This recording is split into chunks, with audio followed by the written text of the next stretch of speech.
Welcome मामा बच्चा life. बड़ा operation, अगर जब बड़े ऑपरेशन को आजकल जो है वो बहुत आसान चीज़ समझा जाता है, कहा जाता है कि बहुत आसान है, इसमें कोई मुश्किल नहीं होती है, लेकिन आपको ये समझना चाहिए कि ये बहुत कॉम्प्लिकेटेड और ये मेजर सर्जिकल सर्जरी होती है।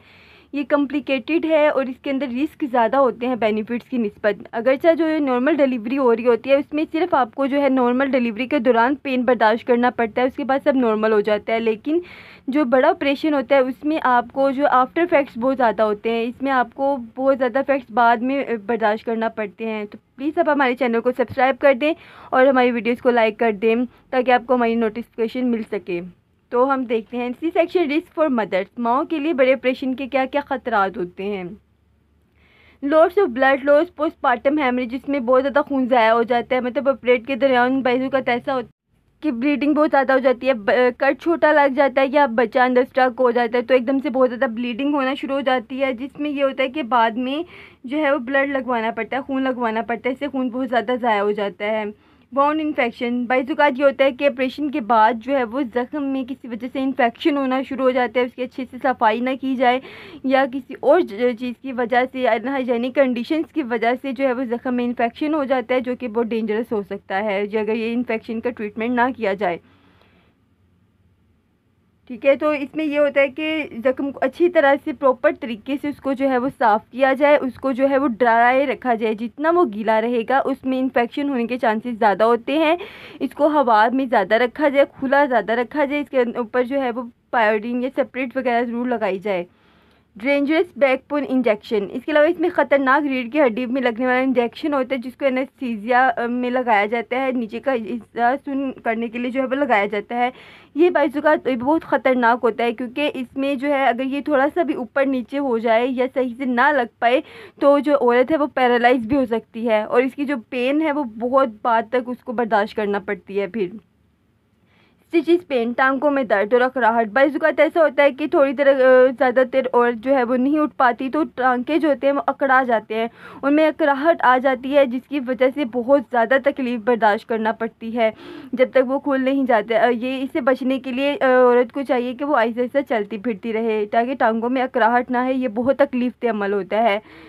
बच्चादानी रिमूव करना पड़ती है, यूट्रस में रिमूव। बाइज़ुकात ऐसा होता है कि ब्लीडिंग बहुत ज़्यादा हो जाती है, औरत जो है वो शॉक में जा सकती है, तो ऐसे में ब्लीडिंग को रोकने के लिए जो डॉक्टर्स होते हैं उनको फ़ौरन से यूट्रस रिमूव करना पड़ती है, बच्चादानी रिमूव करना पड़ती है। ऐसा ऐसे होता है कि बाइज़ुकात 4 से ज़्यादा ऑपरेट हो जाते हैं तो बच्चादानी जो है वो बिल्कुल जो है वो अफेक्ट हो जाती है, जिसकी वजह से वो फिर डॉक्टर्स फ़ौरन से जो है वो बच्चादानी रिमूव करते हैं ताकि ब्लीडिंग रुक सके और औरत और माँ की जान बचाई जा सके। उसके लिए जो है वो बच्चादानी उनको रिमूव करनी पड़ती है। नेक्स्ट आ जाते हैं आगे, फ्यूचर में प्रेगनेंसी में रिस्क ज़्यादा हो जाते हैं, मतलब एक सी सेक्शन हुआ है फिर नेक्स्ट आपका सी सेक्शन होने के चांसेस ज़्यादा होते हैं। तो इसमें ज़्यादा अगर जब नेक्स्ट सी सेक्शन होता है तो उसमें जो है वो प्रॉब्लम्स और रिस्क ज़्यादा बढ़ जाते हैं, वो ज़्यादा कॉम्प्लिकेशंस औरत को फेस करना पड़ सकती हैं। उससे आगे भी फिर सी सेक्शन ही होता है तो इस तरह जो है वो सी सेक्शन में आगे सी सेक्शन से जो है वो रिस्क बढ़ते जाते हैं जिससे माँ की जान को बहुत ज़्यादा ख़तरा भी लाक हो सकता है। नेक्स्ट होता है ब्लड क्लॉट्स। इसमें ये होता है कि ब्लड क्लॉट्स बन जाते हैं कि औरत ऑपरेट के बाद थोड़ी देर के लिए भी मूव नहीं करती, तो उसमें बाइज़ुकात ऐसा होता है कि टांगों में, स्पेशली ये टांगों में बनते हैं, ब्लड क्लॉट्स बन जाते हैं जिससे टांग को वो हिस्सा जो है वो सुन्न हो जाता है, वहाँ पर बहुत ज़्यादा पेन होता है, आपको छूने पे बहुत ज़्यादा पेन महसूस होता है। तो ब्लड क्लॉट से जो है वो डॉक्टर अवॉइड करने के लिए कहते हैं कि आप जो ऑपरेट के बाद जितना जल्दी हो सके मूव करना शुरू कर दें। तो ये ब्लड क्लॉट्स जो है ये जो है वो हार्ट अटैक का बाइस भी बन सकते हैं, मतलब ये डेंजरस भी हो सकते हैं अगर ये थोड़े ज़्यादा हों या ज़्यादा फैल जाएँ तो इससे जो है वो औरत को हार्ट अटैक भी आ सकता है। ये नहीं कहा जा सकता कि ये बहुत ज़्यादा आसान प्रोसीजर है, इसमें औरत को ज़्यादा दिनों तक हॉस्पिटल में भी रहना पड़ता है। ठीक है, उसके बाद जो है वो उसको बुखार, फीवर वगैरह जैसे सिम्टम्स भी हो जाते हैं। तो बच्चों के लिए भी बड़े ऑपरेशन के बहुत से ख़तरात होते हैं, ये इतने ज़्यादा नहीं होते लेकिन होते हैं। इसमें बच्चे को कोई भी सर्जिकल कट लग सकता है, ये बहुत ज़्यादा रेयर होता है, बहुत कम ऐसा होता है, लेकिन ऐसा हो भी जाता है कि डॉक्टर से थोड़ी सी नेग्लिजेंस हो जाए या गलती से उससे जो है वो बच्चे को कोई कट लग जाए जिससे बच्चा जो है वो बहुत ज़्यादा अफेक्ट होता है और ये कट जो है वो जाहिर है फिर बच्चे को सारी ज़िंदगी फेस करना पड़ता है, उसके फेस के ऊपर से जाता नहीं है इतनी जल्दी। तो इसलिए आगे है ब्रीथिंग प्रॉब्लम्स, लंग्स प्रॉब्लम, बच्चों में सांस के मसाइल बहुत ज़्यादा पैदा हो सकते हैं जब नॉर्मल डिलीवरी होती है तो जो पानी बच्चों के लंग्स के अंदर होता है वो ऑटोमेटिकली खुद ही रिमूव हो जाता है, लेकिन बड़े ऑपरेट की सूरत में ऐसा नहीं होता है।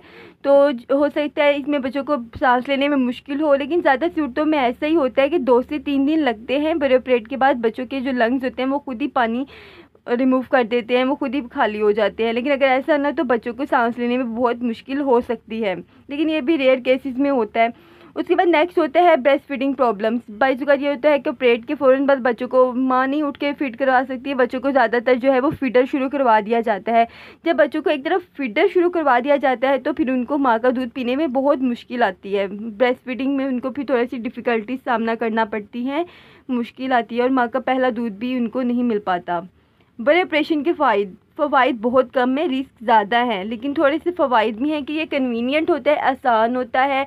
इसमें आपको जो है इसमें बाइजू का नॉर्मल डिलीवरी के दौरान वजाइनल टेयर्स आ जाते हैं, मतलब रहम में जो है वो टेयर्स आ जाते हैं, ज़ख़म आ जाते हैं, तो इसमें उससे बचा जा सकता है। ये जो टेयर्स आते हैं वो बाद में बहुत ज़्यादा तकलीफ़ देते हैं और बाद में जो है वो प्रॉब्लम्स क्रिएट करते हैं। तो बड़े ऑपरेट से जो है वो इन टेयर से बचा जा सकता है, क्योंकि बाइज़ुकात ऐसा होता है कि नेक्स्ट ये है कि बाइज़ुकात ऐसा होता है कि बच्चे ने बीच में पू काट दिया हो या फिर बच्चे को सांस का प्रॉब्लम या बच्चे की मूवमेंट कम हो गई हो, तो बच्चे की जान को बचाने के लिए डॉक्टर्स को इमीडिएटली जो है वो मतलब फ़ौरन से जो है वो सी सेक्शन करना पड़ जाता है, बड़ा ऑपरेट, जिससे बच्चे को बाहिफाजत उसकी डिलीवरी हो जाए और उसकी जान को कोई ख़तरा ना हो। तो बाइज़ुकात बहुत सी सूरतें होती हैं कि बच्चे की मूवमेंट कम हो रही है अंदर, या बच्चे को कोई और मसला हो रहा है, बच्चा जो है उसकी हार्ट बीट कम आ रही है, तो फ़ौरन से ऑपरेट किया जाता है। ठीक है, इसके अलावा कोई लेबर पेन बर्दाश्त नहीं करनी पड़ती, लेबर पेन बहुत ज़्यादा होती है तो बड़े ऑपरेट की सूरत में लेबर पेन से भी औरत बढ़ जाती है, उसको लेबर पेन बर्दाश्त। कुछ ख़वातीन होते हैं जो पेन नहीं बर्दाश्त कर पाती हैं, तो उनके लिए ये बहुत आसान और कन्वीनियंट प्रोसीजर होता है। सो लेकिन जो भी है इसे जितना हो सके एहतियात की जाए, ज़्यादा से ज़्यादा नॉर्मल डिलीवरी की तरफ जाया जाए, जो कि एक नेचुरल प्रोसेस ऑफ बर्थ होता है। मेजर ये जो सी सेक्शन होता है इसके बहुत ज़्यादा रिस्क होते हैं, आफ्टर इफेक्ट्स बहुत ज़्यादा होते हैं, इससे जो है पोस्टमार्टम डिप्रेशन भी हो सकता है और ये आगे जाके बहुत ज़्यादा मसाइल क्रिएट करता है बच्चे के लिए और माँ दोनों के लिए। सो जितना हो सके जो है वो नॉर्मल डिलीवरी की ही कन्वीनियंट और सेफ प्रोसेस है। Thanks for watching.